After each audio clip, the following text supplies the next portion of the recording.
We organize. We own the ground. We get out our vote.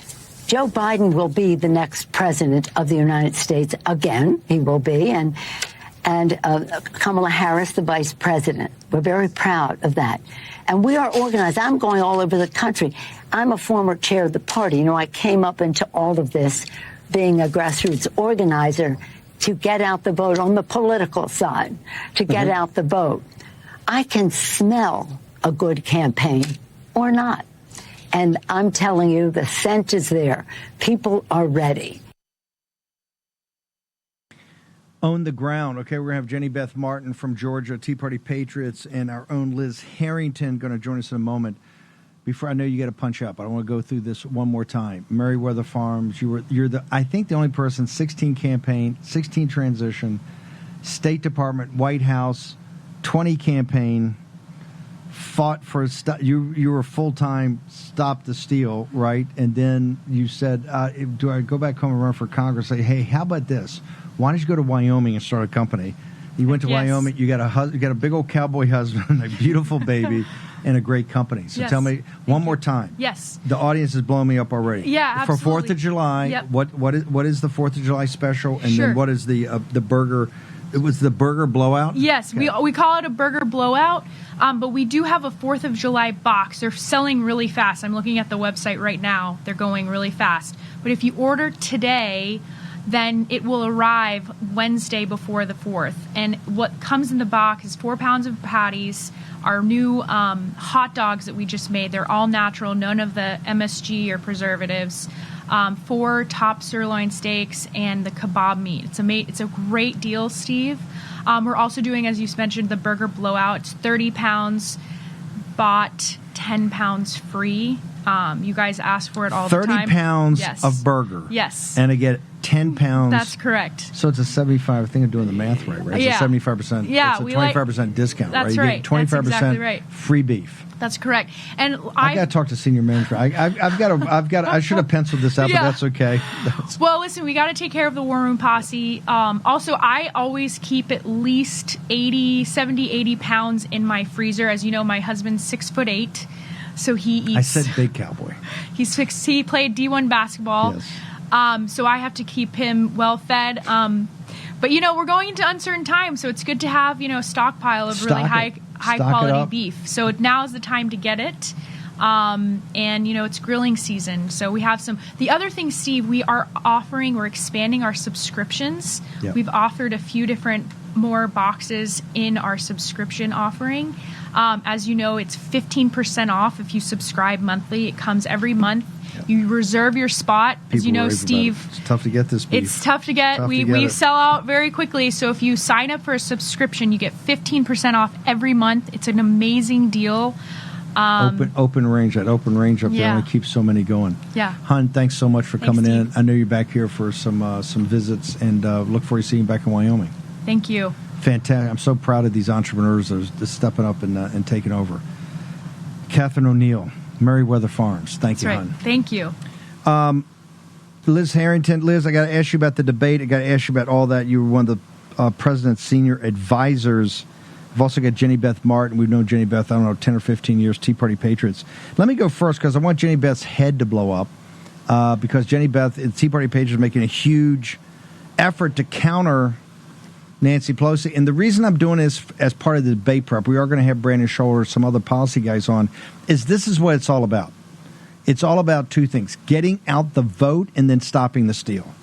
Nothing that's going to happen tonight is going to change that basic proposition of what has to happen. And so I don't like the shows. Oh, he's going to move everything, and he's going to look at his eyes, and that's all, to me, just filling up airtime. We want to utilize airtime here and leading up to this debate tonight. And particularly when Pelosi comes out and says, hey, we're going to own the ground, and that's how we're going to win. So Liz Harrington, first, before we talk about debate, tell me about, you've done this incredible report. We've got it up on WarRoom. We've pushed it everywhere. You actually bring the receipts and you show categorically how Georgia was stolen in 2020. Can you walk us through that for a minute? Sure, Steve. And it's fitting that President Trump and Joe Biden are debating in Fulton County in a very rigged fashion tonight, where CNN is located. because this is the scene of the crime. This is where they rig everything. And this story, which you gave me the honor to publish on your website, took a very long time and took very dedicated hard work of some patriots out there that for over 3 years now have been bringing the receipts, have been holding these corrupt officials their feet to the fire. And they've proved it all, Steve. And it's Joe Rossi, it's Dr. Janice Johnston, who's on the state election board, it's Kevin Moncla, and it's many others. But I was honored to write their story of exactly how Georgia was stolen. And it didn't just happen in Georgia, as you know, as we all know, that this election was stolen. But it is where we've been able to prove it, and we caught them, that they never had the votes, Steve. And 2020 was not an election. It was a cover-up of the fact that they never had the votes, and they had to manufacture them. Okay, let me ask you that. You say this is, and I'll bring Jenny Beth into Martin since she's a Georgia girl. When you say they've returned to the scene of the crime, and I actually think that they picked this just to rub our nose in it because of Fonnie Willis and what happened in 2020. Well, you say they had Governor Kemp on last night. Governor Kemp was on, gave a big interview, and they asked him, was there any problems with the 2020 or 2020 election? Absolutely not. We had everything, it's one of the safest elections we've ever had in the state. Raffensperger approved it. I guess Sperling approved it, on and on and on. So when you say it's the scene of the crime, walk me through what the crime is and what receipts does your team have? It's funny how Kemp can say that because he's part of the receipts. His own team verified that the hand count audit, so they counted 3 times in Georgia. They got 3 widely different results. And the second count was the hand count audit. And they manufactured the results. And Governor Kemp's team actually went through Joe Rossi's accounting and looked at the errors. They confirmed all of them.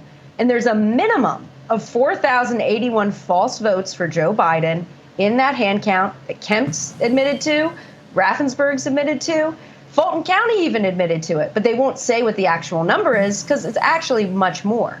So he can say all that, but we have the proof. And the important thing, they manufactured in that hand count duplicate ballot entries, batches of votes, multiple times. Why? Because they didn't have the votes. Why is Fulton County today in court trying to delete the evidence, trying to get rid of the paper ballots, which they say proves that the election was totally legitimate, which we know it wasn't? They're trying to destroy them because there are witnesses that saw the pristine ballots that were unfolded. They're in court. They're in court today. Why would they go in court to say we have to destroy these ballots, right? When the reason is it's taking up too much storage space. Like we don't have money to spend. We got money to spend on everything. It's storage space. Is that square foot building? Yeah. No. Okay, it's in your face. We got to back up a little bit. Because the reason this story really kind of had to come out is because back in May, Charlene McGowan, who's representing Brad Raffensperger, Fulton County, got before the state election board, and this complaint, which alleges there are over 20,000 missing ballot images that came from tabulators that do not exist in the original results, the November 3rd, which counted till November 7th, those results. And there are also 20,000 illegitimate ballots in the machine recount. They tried to sweep this under the rug, even though the complaint lays it out exactly how they didn't have the votes the first time. And so then when they had to recount, they had to manufacture the votes.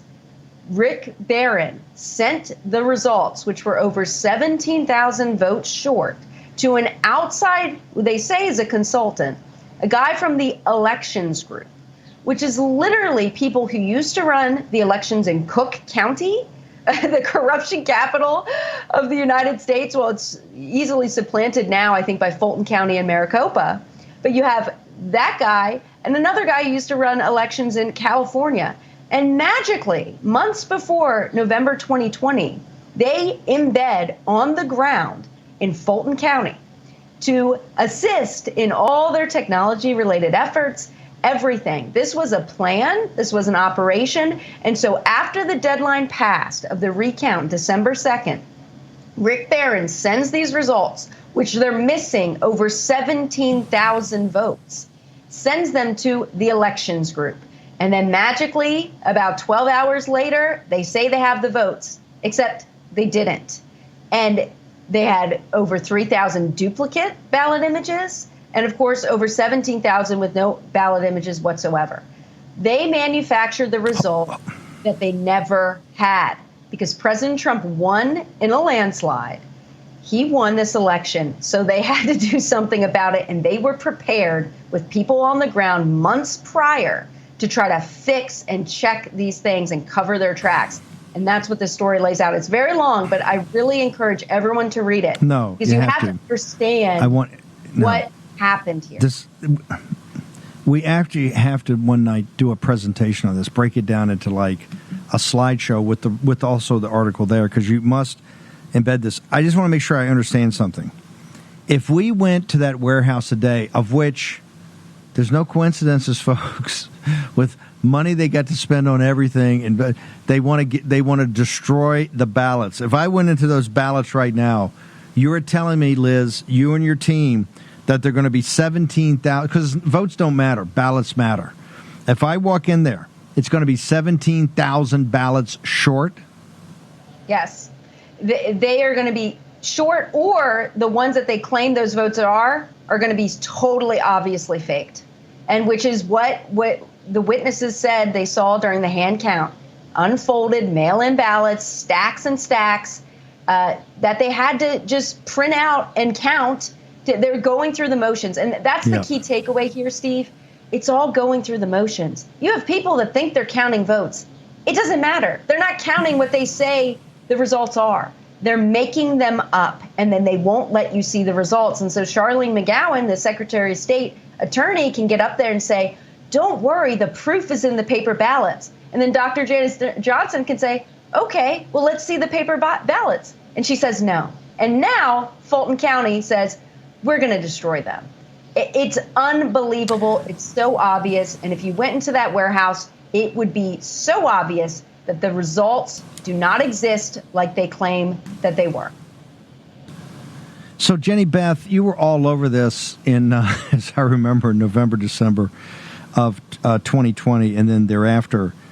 Can this thing actually happen? I know Liz has a crack team of folks down there, but it kind of blows people's mind. Can this actually happen in the great state of Georgia and in near Atlanta in Fulton County?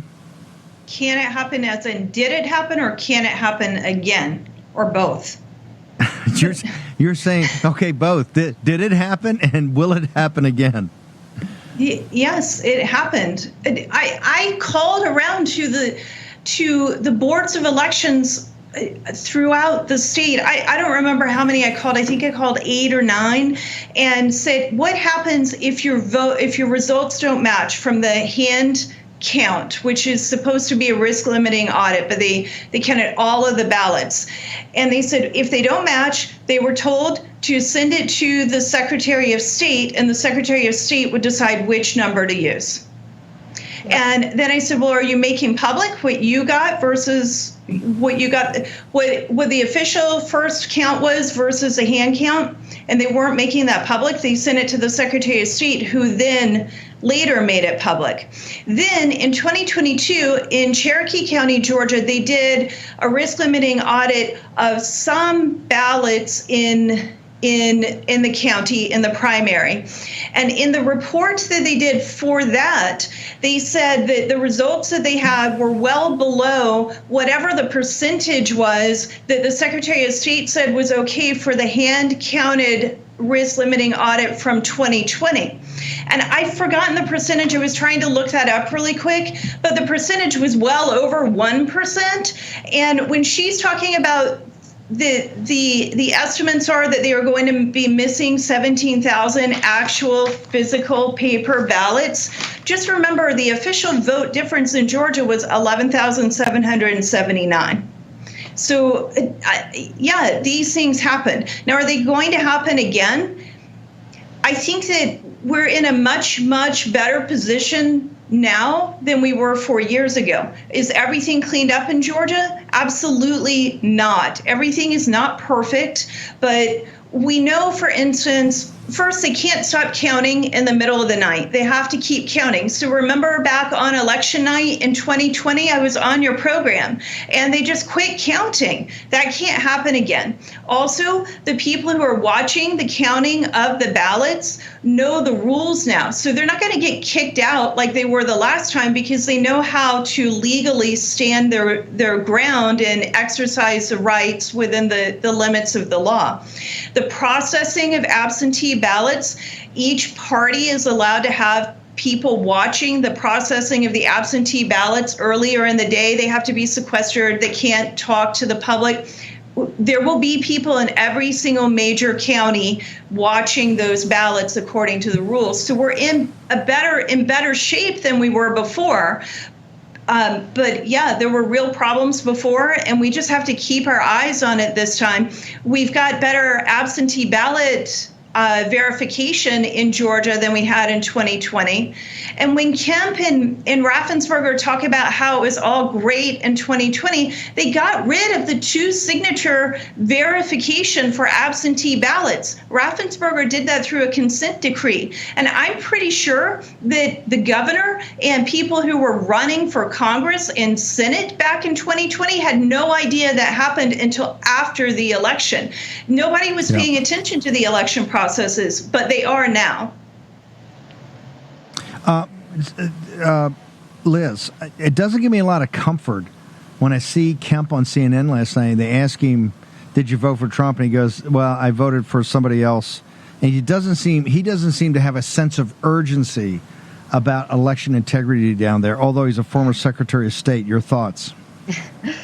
Of course not. I mean, this guy is very corrupt. Look, I mean, I think just by the grace of God, his team, people who worked for him, actually went through some of these numbers with the hand count audit and verified Joe Rossi's work. But he's not going to do anything to verify that. I mean, this guy is a total liar. I'm sorry. And they, if anything, I think Georgia, the last 4 years, has been perfecting their fraud. They still run these elections, and yet they're totally divorced from the actual votes. I mean, we've seen it in election after election, and they never let you see the paper votes. So that's awesome. I'm so glad people are getting involved and they know the rules and they're going to be looking. But what happens when the votes themselves are totally divorced from the results, which they say, whatever they say they are, that's what they are. And that's the problem. We would be insane. And I don't know how it's going to happen, but we cannot use this system in November. We cannot use this system. Look at what just happened in Puerto Rico. This system is a joke. It is totally open to fraud. It has been used for fraud. There is no way we would be fools to vote on this system. But, okay, if it doesn't change, the one thing we have is show up on Election Day. Wait till Election Day, because that's the element of surprise. That is what I mean, when you vote early, they're changing their numbers up until Election Day. I'm sorry. That is what they're doing. I think this article makes it very clear. They can just throw all those results out and start again. Aren't you going against the narrative that now even President Trump has embraced? Vote early, and the RNC's official if we're going to vote early, pitch is I'm just saying their pitch is own your vote, bank your vote, ma'am. Look, I'm not going. What President Trump has said is a great idea, but it depends on which voters you're targeting with that. Target their voters. Go into the cities. Get their mail-in votes. That's what you bank early. You don't bank our votes. Why would you show your hand? Why would you? All the people that are going to vote, no, wait and get the people to wait until Election Day. But no, the people that like their votes, throw a wrench in their machine. Absolutely go get their votes early. Get those people to wake up. Get those people involved. Like the rallies in the Bronx. That is perfect. But more people have got to wait. Hang on a second. Jenny Beth, you're talking about Georgia specifically, but you're going to take it around the country. The Tea Party Patriots, you're trying to get people out to vote in a massive get out to vote. Tell me about that. Yeah, so we went back and studied what John Ossoff did to win that runoff election in Georgia in 2021 on January the 5th. That election was on January the 5th. There was a Politico article that was written in 2022, and it talked about how they really upped their game in getting out the vote with what I would say is a modernized friends and family program. We've heard people for years say you've got to get your friends and family and bring 10 people with you to the polls and vote. Well, what they did is they had people who uploaded their contacts from their phone to the campaign. The campaign matched that contact information to their targeted voter list, and then sent back to the individual the list of people who are their friends and family. They sent that back to the people and said, okay, these are the ones you need to contact. They're the ones we need to get out the vote to. They increased voter turnout by 3.8%. Then in 2021, later in the year in 2021, in Virginia, the Progressive Turnout Project used the same methodology, and they increased voter turnout by 9.2%. And nobody on our side was doing this. They've been doing this for years. They did it before Ossoff. They did it in 2022. I think that's part of the reason why the Democrats outperformed us in 2022. They're not looking at the polls. They're doing what Nancy Pelosi was saying in that clip you had at the very beginning. They understand the nuts and bolts of getting out the vote, and that is what they're working on. So what our team is doing with Tea Party Patriot Citizens Fund, our 527 Super PAC, we have an app that will do that same kind of thing to allow people to upload their contacts, match it to the voter file with the targeted voters, and then they get back their own personalized get out the vote list. We need to do that. You've got to reach out to people when you're reaching out to them and figure out, do they plan to vote early by mail, in person, early by mail, or absentee vote, or on election day. And then we have to make sure that our get out the vote messaging for these people is targeted based on the way they intend to vote. And that's what we're going to be working on. We also are doing handwritten postcards to voters, and we'll be doing phone banking and door-to-door efforts as well. But we're not leaving anything to chance. We're not afraid of hard work. This is hard work. It's really hard. Getting out the vote is the nuts and bolts. The Democrats are going to be doing it. They are doing it, and we're doing it as well. Where do people go to sign up or get more information? They can go to winelections.com, winelections.com, and you can sign up with us. We'll be rolling the app out in July. And it's going to be in every battleground or swing state or throughout the country? We're going to start in Georgia, then expand to Arizona and Wisconsin and Nevada, and then on to the other battlegrounds, and then potentially to congressional and Senate races. But our primary focus is helping Trump win, and we're focused on the battleground presidential electoral college votes. And Steve, if people want to be poll watchers and help secure Fulton County, they don't have to live in Georgia to be a poll watcher. So if they're interested in being a poll watcher, they can go to secureandwin.com and sign up for that. Perfect. Jenny Beth, we're going to push this out hard. Thank you so much for joining us. I appreciate it. Thank you so much for having me, Beth Steve. Martin, Tea Party Pages. Amazing, Jenny Beth. Thanks. We're going to push this one hard. So, Liz, let me ask you, has anyone, as you put this out, has anyone refuted anything that you and the Rossi and the rest of the team have said in this long memo that we now have up as an article on WarRoom? Has anybody refuted any of your facts? Not that I've seen, and I didn't get a response from Rick Barron. I didn't get a response from Ryan Macias. I tried to email him and the elections group, tried to, get them their side of the story, but I got nothing. So I don't think you can refute anything. I mean, obviously there are conclusions that I come to, but the facts that are underlying those conclusions are solid. I want to, we're going to go to commercial break. I want you to hang around. We're going to get Caroline Wren. Are you not concerned, ma'am, given the fiasco we had with Kari Lake? The reason Kari Lake's not the governor of Arizona is a fiasco on Election Day where people waited to go to Election Day, and then the machines fell apart. I mean, Caroline can give you the nuts and bolts. And now in Arizona, there's another problem with some guy running around with fobs, and they're talking about tabulators. The tabulators didn't work. Aren't you concerned that if we go back to your program and say don't do it because they're going to calculate how many they need, that we could end up with a Election Day fiasco where they've banked their vote and we come in, we haven't banked it, and you're getting chop block all over with problems on Election Day, Liz? Well, of course I'm concerned, but I mean, I'd rather it be obvious that they stole it rather than the just switch out the votes during the early voting process and say, oh, we just came up short, because that's what they'll do. They're switching out votes in the post-election. You don't think they're switching out votes in the front end? I mean, that other story, which Caroline has been doing amazing work on, struck me as they're redoing logic and accuracy testing. That's the buried lead. What are they cooking up for this primary? I mean, the whole thing. We can't use this system. Hang on. Hang on. We're going to get Liz. We're going to take a short commercial break. Caroline Wren is going to join Liz Harrington. What a better way to lead up to the sort of the happy talk about the debate. President Trump, pivot and fire. How about that? Let Trump be Trump.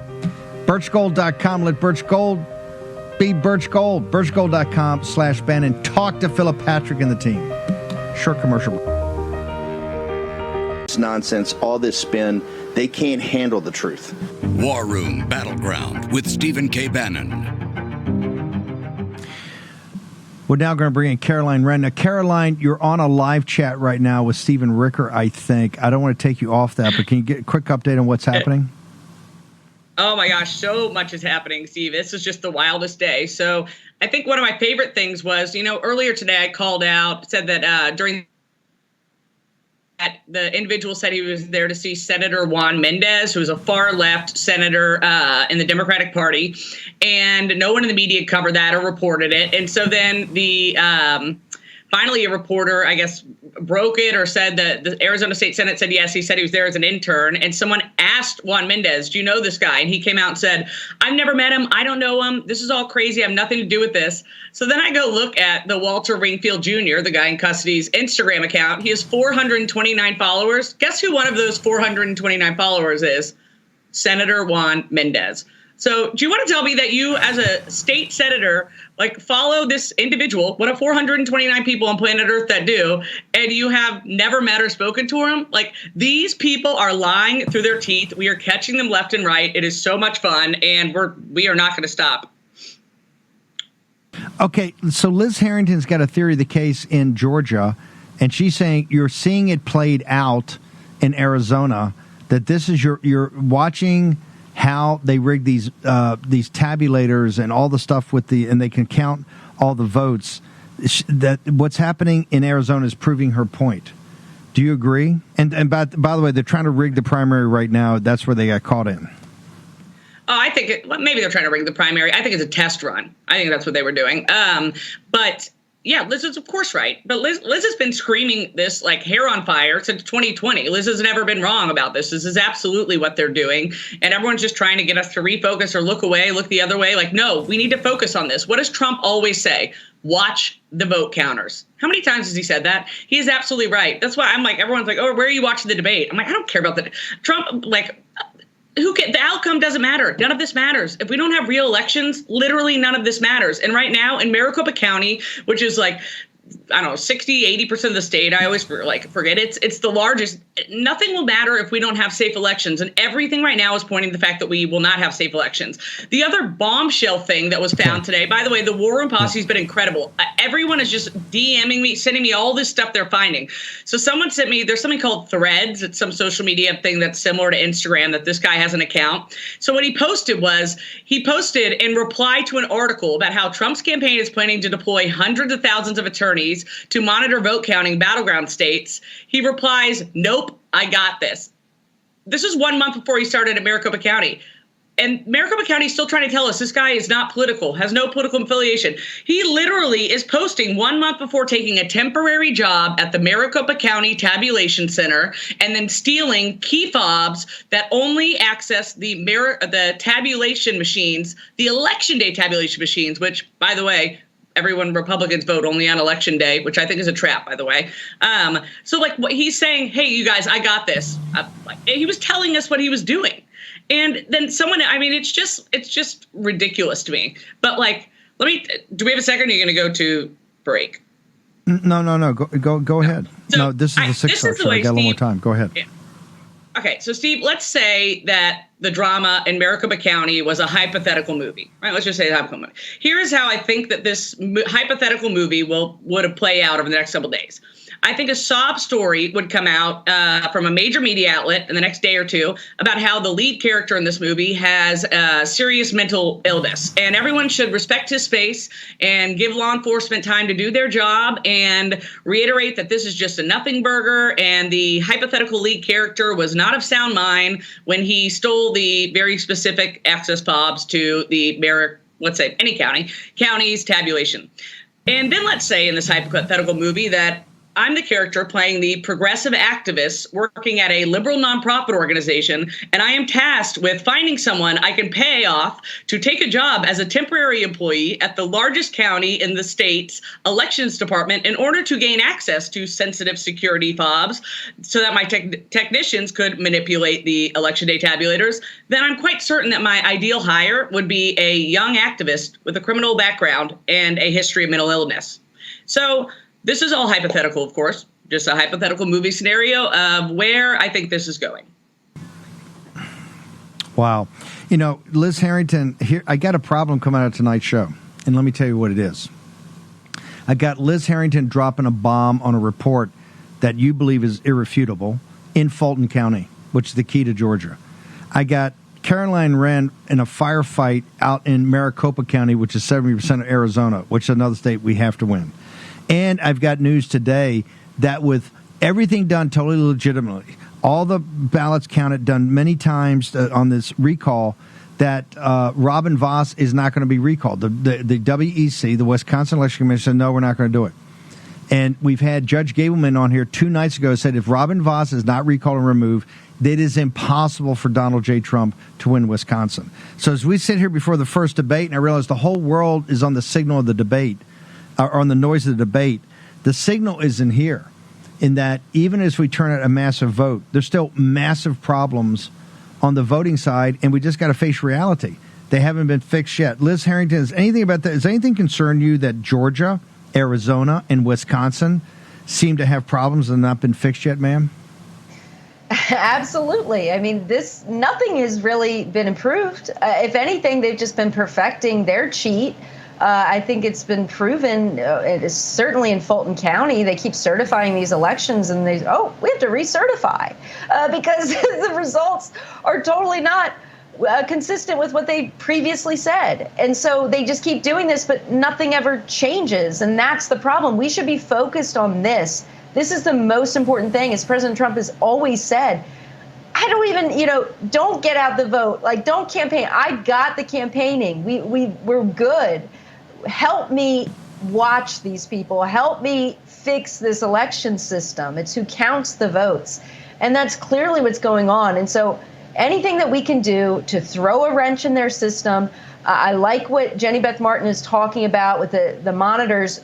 Count the people going in the building. Make sure we have actual numbers of real voters. That's what we need. If we're going to have this system, we need to know what numbers are fixed and cannot change because they move them around like crazy. But we can't have these same corrupt people from 2020 still in there, and you can't recall them because they're rigging the elections. And what people said, how do you vote someone out who wasn't voted in? That is a scary thought, but unfortunately, that's kind of where we are. And I think what we need to do is throw a wrench in their system, target their voters, go into these cities and wake people up. And then you'll get some accountability because people will say, well, wait a minute. Yeah, they destroyed my city. They're also destroying my country, and they're cheating like dogs. And maybe something will change, maybe. But that's what we need to do, in my opinion. Liz Harrington, how do people get this report? Where do they go for your site, your social media? You, ma'am, are on fire. On fire. WarRoom.org. It's called How Georgia Was Stolen. Go to my Twitter, X feed, and True Social. I'm posting a video about Fulton County saying, yep, we want to destroy the ballots. So it's now or never if we're going to get accountability there. But we do have people on the ground that are pushing for it, so God bless them. Amen, sister. Liz Harrington, we'll talk to you later. Fantastic. Great work. Great to see you. That is a tough one right there, Liz Harrington. Caroline, hang on for a second. I want to bring in Brandon Showalter. Brandon, tell me about this kind of explosive. What did you show me a little while ago? Is the White House, they're denying something? And is President Trump prepared tonight, do you believe, to confront the Biden regime on this insane radical transgender ideology that has permeated the entire West Wing, the executive office building, the entire White House campus, and also his entire administration and regime, sir? Well, what you're referring to, Steve, is that in response to Secretary Rachel, formerly known as Richard, but Rachel Levine, a man who claims to be a woman, number 2 at HHS, the news has broken via the New York Times and Jesse Singal, excellent reporting, that he argued against any age restrictions for transgender surgery. And the White House has put out a statement, and my friend Lior Sapir has tweeted this. He's one of the best minds working on this, that the administration does not support trans surgery for minors.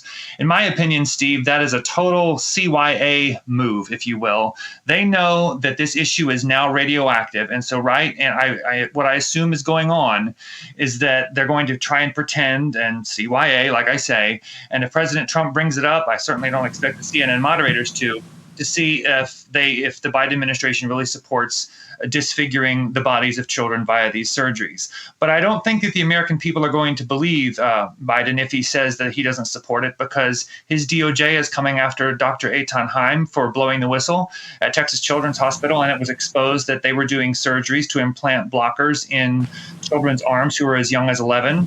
They now know that girls who are as young as 13 have had their breasts amputated in this country, all in the name of gender-affirming care. And the Biden administration has effusively championed this as the next frontier of civil rights for years. So I think any sort of backpedaling that they are now doing in response to this Levine news is going to fall on deaf ears, because they have full throttle championed this brutality for years. So we'll see what happens. I would anticipate President Trump will likely bring it up, but we'll see. This story is brutal. I want to make sure that you send the link to all of us. You got to see the White House where they come out of nowhere and say we don't support transgender surgery for children.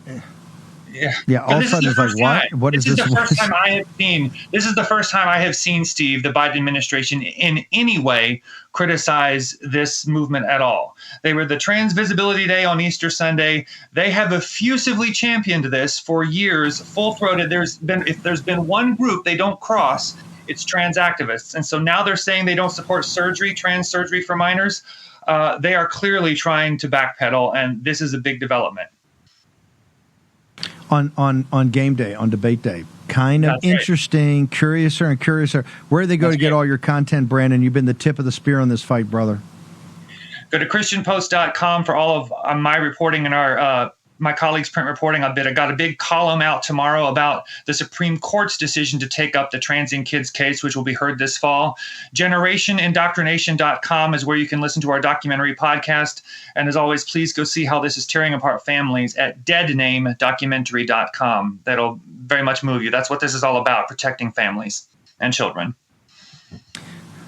Brother, love you. You keep fighting, man. You're a fighter. Thank you, Steve. President Trump uses that tonight to blow up Biden. Thank you, brother. A couple things. Birch Gold, once again, it's only going to get more turbulent. You see this, the purchasing power. Well, just watch the debate tonight. And you tell me if Biden gives you anything more than happy talk. And now you know they've got $7.3 trillion budget, a $2 trillion deficit. Next year, and I want to think downrange, when President Trump wins, what's going to happen in the first month? They're going to have to deal with the overall budget because we're not going to let them do an omnibus. President Trump's going to have to do that. You've got the debt ceiling that kicks in right then because it was periodicity, not money. So that's going to come up in, I think, late January, February. And you've also got his tax cuts reverse. Going to be a nightmare. That's right. Two things you can do. Number one, birchgold.com/Bannon. Just go talk to Philip and Patrick and the team. Talk to them all about their tax-deferred instruments they've got if you're thinking about retirement. If you're not, talk about the spread between the declining purchasing power of the dollar and the rise of gold. Just make sure you go there today and check it out, birchgold.com/Bannon. If you like geopolitics, if you like capital markets, one of our contributors, Jim Rickards, you got RickardsWarRoom.com. That's Rickards with an S, warroom.com. It gives you access, strategic intelligence, his monthly newsletter, which you will love if you love his hits here on the show. He also throws in as a bonus the new case for gold. And remember, Rickards is not a gold bug. He wrote this as a sequel to Ron Paul's The Case for Gold that he wrote when President Reagan did not go to a gold standard. Ron Paul had something to say about that, wrote a brilliant book. This is the sequel to that, so RickardsWarRoom.com. Also about taxes. This massive budget deficit they're going to have to close. They're not going to cut spending. We're going to force them. I think we can get there. It's going to be somewhat, but what they're really going to do is go after taxes. It's not going to be the billionaires. They don't want to go after them, and they're not going to pay it anyway. They got the best tax lawyers. They've got the best tax accountants. It's going to be the middle class, particularly people that own a business. Tax Network USA, TNUSA.com. If you put promo code Bannon, you get a discount. But it's all free to start. They will talk to you about, particularly if you've either messed up filings or you failed to file, don't just put the notice in the drawer. That does not work. It's a process, and you have to engage in the process. Now, the smart way to do it is go to Tax Network USA. Go check that out today. Tax Network, TNUSA.com. But just don't keep it in the drawer because it's a ticking time bomb, and particularly the interest and the penalties. So go check that out now. Caroline Wren, your thoughts on tonight, your thoughts on the debate. I know we got a firestorm out in Arizona. You're going to get to the bottom of it. This story develops in a more darker fashion every day. What is your recommendation to the president tonight, and particularly to the War Room posse as they watch it? Man, I think it's a lose-lose because if Trump wins and completely dominates, Biden in this, then I think they replace him. And I want to run.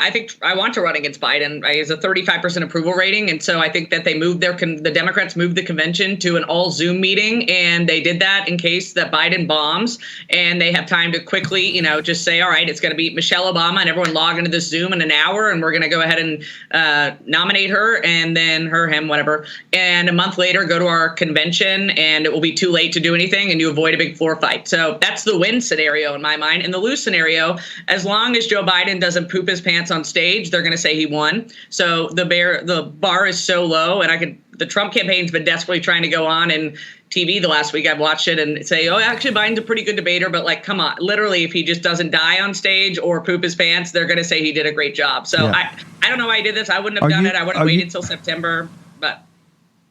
Are you concerned that Mike Allen and Jim Vanderhay, two pretty smart guys, had the scoop this morning that Michelle Obama is nonpartisan? That's why she doesn't like the grubby nature of politics. And, oh, by the way, she detests the Bidens, particularly because she believes, like the War Room does, they're a pack of feral dogs. Is that like saying, is this rolling out the case? On the day of the debate, Mike Allen, Mr. Corporate Media, right? He puts out the lead stories on Michelle Obama not being, she's a uniter, not a divider, because, of course, Obama doesn't like partisan politics, and the fact that she hates the Bidens just as much as we do, ma'am.